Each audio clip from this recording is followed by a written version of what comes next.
yow da ngay yónni benn sa employé 5 heures du matin lay jóge këram doo ko gis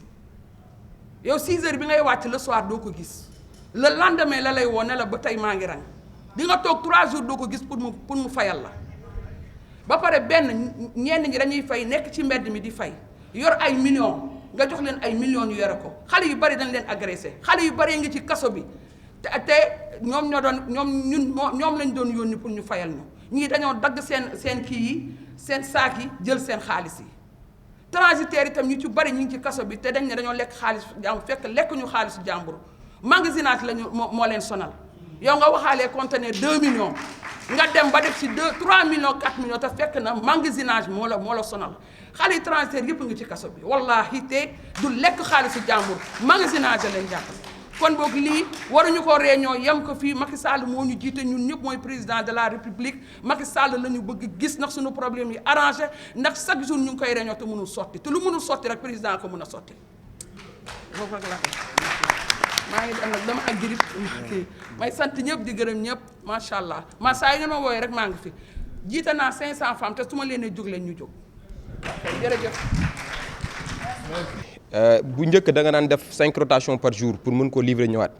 léegi dañoo jugee ci 5 yooyu ba 0 rotation par jour léegi il te faut minimum 96 heures pour mën a def benn opération dans Dakar dans la région de Dakar seulement donc conditions yooyu nit mënatu see liggéey yaakaar ni dina ci am rentabilité mënatul nekk ñëpp xam nañ ko boobu ba léegi nag ñu ngi toog ak autorités yi di wax ak ñoom di def loo xamante ni sax du suñu rôle parce que nous sommes tous des acteurs amuñu ay prérogatives dina ñoom ñoo war a joxe ay solutions sax di ko teg pour affaire yi jëm kanam déedéet ñun dañoo am autorités yoo xamante ne ñoom ñoo waroon def loolu mais malgré tout cela nous avons été toujours ouverts au débat aux discussions fu nekk yóbbu nañ ñu fa fu nekk yóbbu des travaux de commission par-ci par-là taxul mbir yi yegg fenn donc conditions yooyu su ma revenir waat ci côté transporteur yi lu extraordinaire la boo koy expliquer client sax yenn saa yi day yaakaar ni da nga koy di lay déglu mais da ngay xam ni kii li nga koy wax gëmu ko te pourtant ça c'est la réalité da ngay dem ba da ngay tàyyi sax di expliquer saa su ne da ngay mujjee bàyyi sa téléphone noonu nekk ci pression boo xamante ni yàlla sunu borom sax tegu la ko ay nit di la ko teg yoo xamante ni vous êtes censé être des acteurs des partenaires donc voilà loolu mooy suñu problème yoo xamante ni faaw mu jóge fii te loolu faaw mu jóge fii ni ko nit ñi waxee ñun ñooy taxaw temm jëlee fi loolu nous sommes dans notre pays dañoo investir pour liggéey si suñu dëkk kenn du jóge fële wàllu yaani ñëw fii dañuy teg ay conditions yoo xamante ni ñun suñu dëkk suñu luwaawu bopp teguñu ko te cadre réglementaire lañ nekk booba tey ñu koy respecté di ko respecté comme ni mu ko waree ba ñun ñu koy respecté ñoom ñu ñooy fay les pots cassés loolu est-ce que jàpp ngeen ni loolu c'est normal mënul nekk teg conteneur problème la teggi conteneur bi beneen problème la conteneur mën nga koo toog des 5 jours si cas yi compagnie yi ngeen di wax tey lu si mel ni MSC ak Maersk Line da ngay teg conteneur ba si fi ñuy toog nii nit ak ñuy laaj kan mooy jël conteneur sàngam kenn du ko xam da ngay toog muy Maersk muy MSC problème yu metti instant bi la ñuy nekk di jànkonteel ak ñoom beneen problème bu gën a rëy muy opérateur bi wala manutentionnaire principal bi nga xamante ni moom lañ joxe manutention wu conteneur terminal à conteneur mi DP World ce camion dafay dugg à 7 heures man pour donner des exemples précis le samedi à 7 heures war cee génn à 20 heures le soir loolu ndax yenn na maanaa boo ngeen toogee ci les travaux de commission da ngeen toog wax problème bi ñu diw ne la problème bi lii la kii ne la problème am léegi kii la problème léegi la ñun nekk même di jeu de ping pong lay mujjee nekk kenn finalement du xam lan la on a mis devant les faits ak en séance tenante wane nañ ku ci nekk luy sa problème parce que dañoo dem fu nekk ñun transporteurs yi ànd ko ak collectif bi dem fu nekk xam lan mooy problème yi jébbal ko autorités yi waaye bu ñu demee ba nga xam ni boobu ba tey ñëpp xam problème yi xam source yi xam lan la te saafara amu ci dañ naan ñun on a un problème d'autorité te ce problème d'autorité nag tant que réglé wuñ ko à tous les niveaux ci pays bi duñu fi jugee suñu problème yi te combat bii ñu war a mëne tey dañoo war a def de sorte que suñu jugandoowee nit waxaat na ko fi loolu rek laay bamtuwaat faudrait pas ak fu ñu mënti dem muy présidence ak fu ñu mënti dem ku war a régler suñu problème faudrait pas qu'on accepte des solutions conjoncturelles dañoo war a am ay solutions yoo xamante ni duñ fi toogati dans 2 ans 3 ans dans 1 an wala dans 3 mois ñuy déggaat si ay coow yoo xamante ne la fii ñëpp ay kilifa ñoo fi nekk bien vrai que boo xoolee si kanam âge yi wala yenn yi am nay kilifa yu fi nekk am nay xale yoo xamante ne dañoo bàyyi seen lépp investir si des domaines yoo xam ne yaakaar ne mën nañ si épanouir financièrement donc ñooñu ñëpp dañ leen a war a xool respecter leen jox leen cër gu mat c'est pas normal de gauche à droite ñu toog chaque instant ñu ni ñu ngi woote fii dañuy def mouvement d'humeur dañuy déedéet nous ne sommes pas des organisations syndicales à l'image des organisations syndicales qui sont dans des entreprises ou dans une entreprise précise fii ay employeurs ñoo fi teew vous comprenez que des employeurs sont assis di revendiquer leurs droits à chaque instant te chaque jour saa su ne chaque année les mêmes choses les mêmes problèmes se répètent et pour les mêmes problèmes les mêmes causes est-ce que loolu jaadu na waratul jaadu donc nag c'est l'idée président Etienne cette fois-ci quel que soit lu ñuy mënee àndandoo ko ñëpp pare pour jàpp ko ndax li ma fi dégg de gauche à droite mooy ñëpp pare nañ pour engager wu si bu ñu si engagé wu bu ñu amul des solutions durables loo xamante ni c'est définitive bu ñu bàyyiwaat suñu loxo suñu ginnaaw loolu rek la ñu leen di ñaan jërëjëf. Saliou léegi ñi ñu bindoon pour ñu waxal ñu jot seen bébét yi ñoom ñëpp jàll nañu. ñun préparé wu nañu réunion bi te dafa am loo xam ne moom la ñu tënkoon te suñu ñëwee waxtaan ak yéen ci communication bi ñu wax leen ko décision première bi ñu jël mooy suspension des paiements liés au surestarie, au magasinage et aux détentions à partir de jour bi jeudi kenn dootul fay magasinage surestarie mbaa détention camion jeudi bi le 13 parce que aujourd'hui on fait le point on a fait cette communication on attend demain pour que tout ce qui a été engagé puisse être réglé le mercredi c'est un jour de battement. Le jeudi à 8 heures pile on mène une action illimitée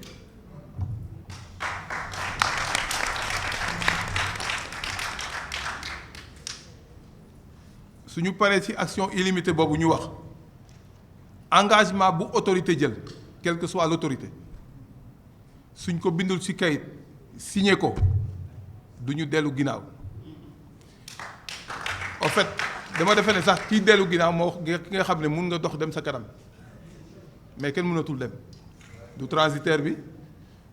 du transporteur bi du commerçant bi donc voilà la deuxième résolution qu'on a pris aujourd'hui am na benn loo xam ne daf ñu jaaxal ñëpp wax nañ ko fi depuis 2021 ñu ngi wax 2021 sax mais en 2019 la ñu demoon Saly pour régler suñu problème yi ñu dégg ñu lu ne parce que dafa amoon arrêt de travail bu ñu defoon bu impacté woon port autonome sur les 58 points yooyu ñu waxoon amul benn bu ci saafara benn action interministérielle mooy c'est pas un décret arrêté interministériel bu 3 ministres defoon commerce transport économie maritime non seulement compagnie maritime yi respecté wuñ ko di fayeeku te loolu li ci amoon c'était les transporteurs di fayeeku nit yi seen détention te seen immobilisation bi nga xam ne seen camions yi day ñëw pour wàcce conteneur vide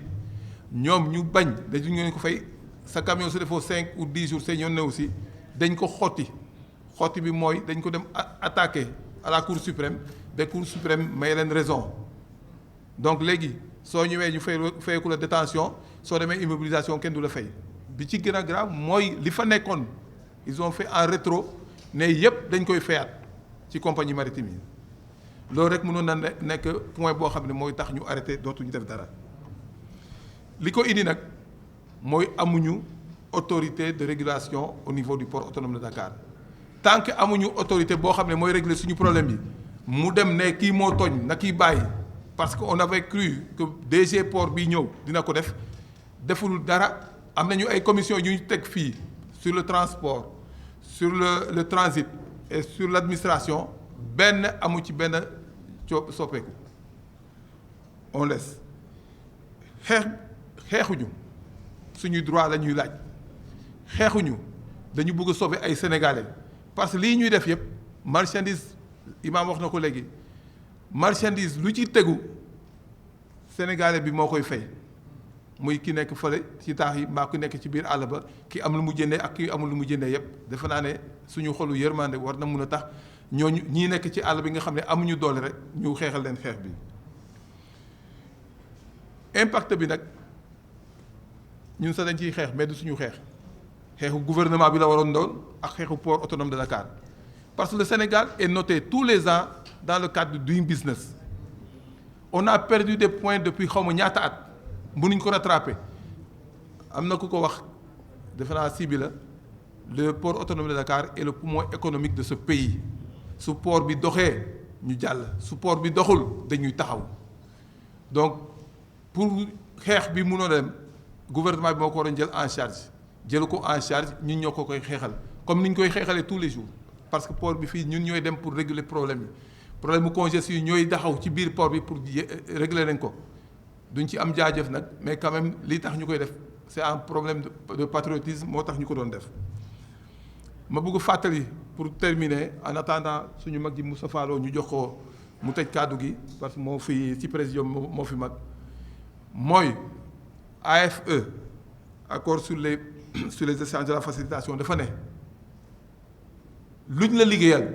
moom ngay fay mais ku la liggéeyal waroo ko fay te facture yi soo ko liiree li nga xam ne duñ ci def dara di ñu ko fayeeku ñun Sénégal fii dafa bari loolu nag xeex nañ ci ba sonn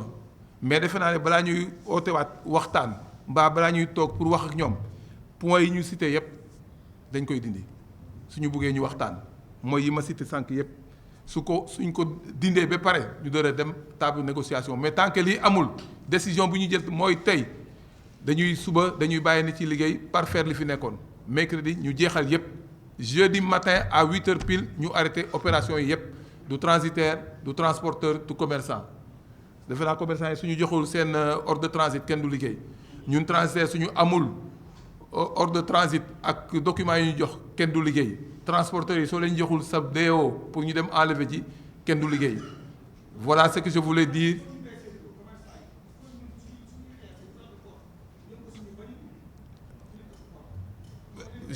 Je crois que le message est compris su ngeen ànd ngeen ci li ñu wax ñu jël décision bi tey jeudi matin à 8h pile kenn du liggéey du déclaration du enlèvement du transport. Karim Sylla président ACIS association des commerçants et industriels du Sénégal ñu ngi leen di jaajëfal yéen ñëpp ci teewaay bi ngeen teew tey nag li waraloon ndaje mi mooy jafe-jafe yoo xam ne ñu ngi koy dund ci port bi ñu am collectif nag boo xam ne mboolem acteurs yi nekk ci port bi yëpp ñoo ci bokk muy commerçant ak transitaire ak transporteur ndax ñooñu dañoo nekk ñoo xam ne ku ci am jafe-jafe rek sa morom daf koy yëg te ku nekk xam na ni port Dakar li fi xew fan yi yaakaar naa mosu fee am dafay aaja nag ñu leeral sénégalais yi ñu xam li nga xam ne moom moo fi xew mooy ay frais yu seer ak ay jafe-jafe yoo xam ne ñi ngi ko ci dund te compagnie yi dañu ko teg te autorités yi nga xam ne ñoom ñoo war a atte wala ñoo war a arbitrer wala ñoo war a dindi loolu defuñu ci benn jéego ma daal cee wax comme lu mel ni Siri Sari ak magasinage nga xam ne léegi kenn mënatu cee mucc képp koo xam ne rek am nga conteneur rek di nga ko fay dama leen jox benn exemple tey rek comme transport maritime mën nga jëlee conteneur Inde à Dakar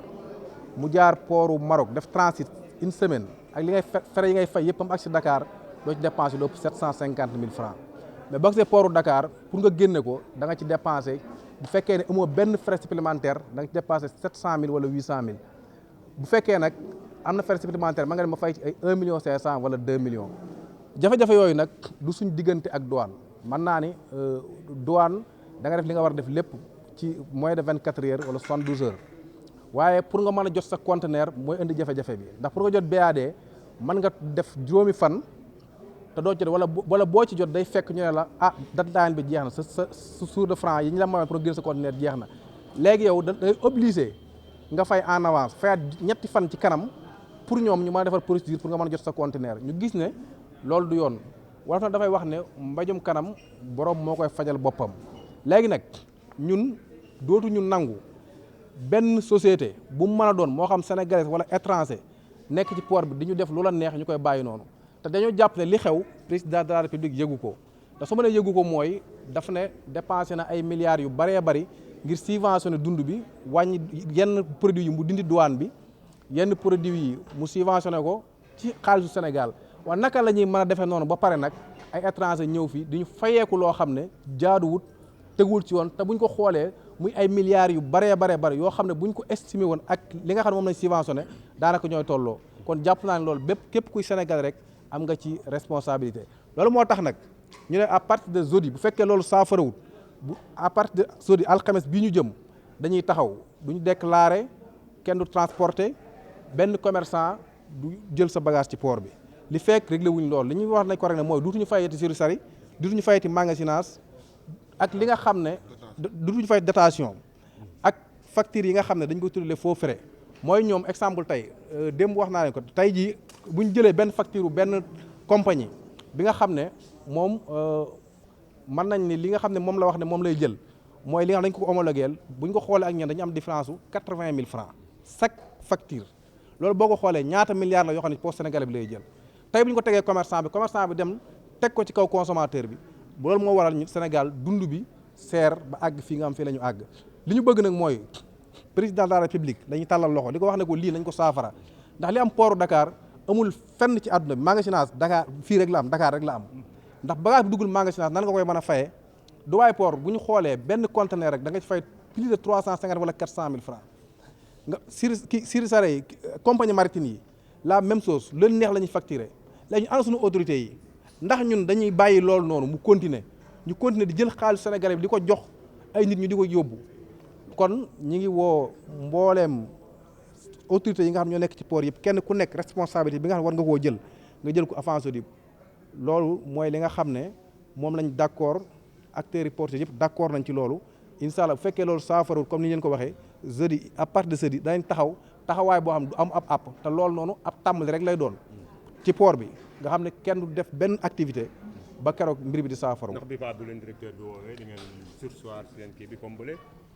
waaw directeur nag amatuñ ci moom yaakaar que ni liñ bëgg danañu ko defal ndax greffe ku nekk xam na ni du suñu intérêt ñun ñu koy def waaye dañoo mootul dem moo tax ñu def ko ndax lëloon nañ ak moom ci ay jataay yu baree bari comme niñ ko def woon ak ci ka ko jiitu ci moom depuis ñetti at ñu ngi dund lii te ñoom autorités yi li ci gën a doy waar mooy autorités yi ñoom ñoo taxaw ak ñun ñoom compagnie ñu taxaw ñu ne compagnie lii nga xam ñi ngi leen di koy facturer du yoon jaadu waruñu koo def ba pare bàyyi leen continuer di ko def kon ñooñu dañoo gëm ni ñoom duñu régler seen problème kon dañuy xool autorité bi nga xam ne moom moo gën a kawe moom mu xool yi naka la koy saafara définitif mu nekk loo xam ne dafay nekk njëriñ ci Sénégal yëpp. Nous avons demandé à nous rencontrer ici parce que actuellement il y a une très grande injustice dans l'espace portuaire en fait, une absence totale de règles du jeu. Aujourd'hui, pour vous donner un exemple, il y a certaines compagnies maritimes, notamment MSC, qui derrière nous, nous demandons des factures à l'arrivée de nos conteneurs et il nous est impossible qu'ils nous présentent nos factures. Aujourd'hui, tenez-vous bien, on peut rester 4-5 jours avant de récupérer nos factures. Et une fois qu'on récupère nos factures, et même si on paye, on ne nous donne pas à temps les BAD. Et c'est ce qui fait que derrière, ils nous demandent des factures de surestarie et de magasinage en fait. Donc il y a une absence totale de règles du jeu. Et aujourd'hui, c'est ce que nous décrions. Et derrière cela aussi, il y a une congestion portuaire. Il y a une très grande congestion portuaire. Et c'est ça qui fait qu'aujourd'hui, nous payons encore derrière des frais. Au niveau des transporteurs, ils ont du mal à faire, à décharger le conteneur vide. Donc nous, on a du mal à trouver des transporteurs qui chargent nos conteneurs, qui livrent les conteneurs en fait, que ce soit les conteneurs vides comme les conteneurs pleins. Donc c'est ce que aujourd'hui nous demandons aux plus hautes autorités aujourd'hui, c'est de se ressaisir, de pouvoir vraiment mettre en place une autorité de régulation qui nous permettrait de vraiment trancher les différents problèmes, en fait, de les régler et qu'on trouve des solutions définitives.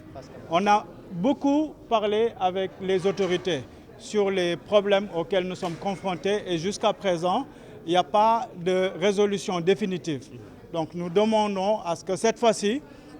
nous demandons à ce qu'il y ait des solutions définitives. Et c'est ce qui fait qu'on a demandé à partir de jeudi que nous faisons un arrêt total des opérations de la part des transitaires, de la part des commerçants et de la part des transporteurs. Donc tout le collectif, on s'est mis d'accord pour faire un arrêt total des opérations à partir de jeudi, Inch'Allah.